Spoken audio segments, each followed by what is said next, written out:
sexual assault victim says she has more anger toward the criminal justice system than her own attacker. Yeah, the offender's out of jail. His name isn't on the sex offender registry, yet there's evidence he's assaulted 4 young women. Corrine Zell has this story new at 10. Corrine.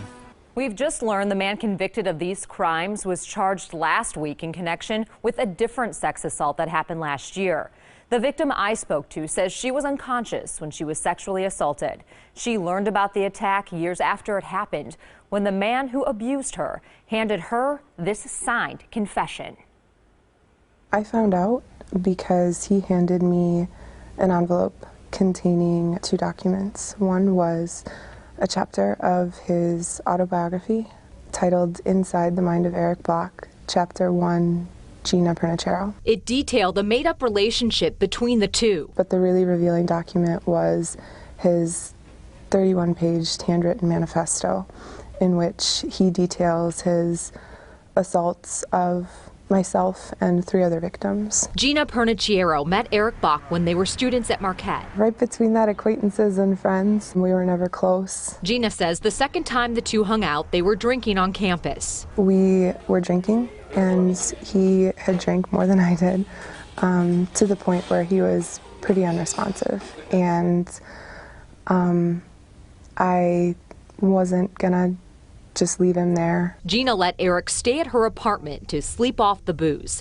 She started distancing herself after that night. She got the feeling Eric was following her, but didn't report this to police. Followed me around campus, followed me to church. About 3 years passed between the drunken night and the day Eric gave Gina his manifesto.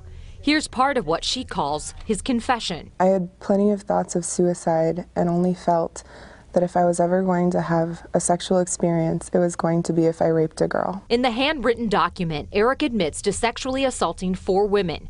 Gina was one of them. She was unconscious. It happened the night Eric stayed at her apartment. He truly didn't believe he did anything wrong. She went to police immediately after reading the letter. Eric was initially charged with 2 counts of second-degree sexual assault. This is what I want. This is a felony charge. The district attorney's office says they charged the case based solely on the materials Eric wrote. The state initially thought Eric deserved felony charges, but in court, the assistant district attorney recommended lessening the charges to 4th-degree misdemeanors when doctors determined Eric posed very little risk to the community.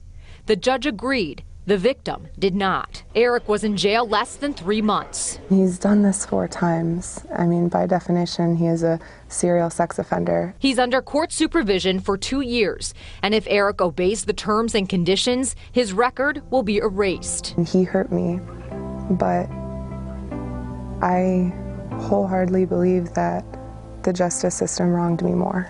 The last page of the manifesto is signed. It's handwritten. There are so many little things that made it the perfect piece of evidence. Gina doesn't regret going to police, but struggles every day with the way it turned out. How are we as a society continuing to encourage women, men, victims of sexual assault to come forward about the most personal thing in their life and then re-victimizing them through the justice system? The district attorney's office did provide us with information about their decision-making, as you just heard, but declined our request for an on-camera interview. I did reach out to Eric to see if he wanted to comment or share his side of the story, but no one answered the door when I went to his house.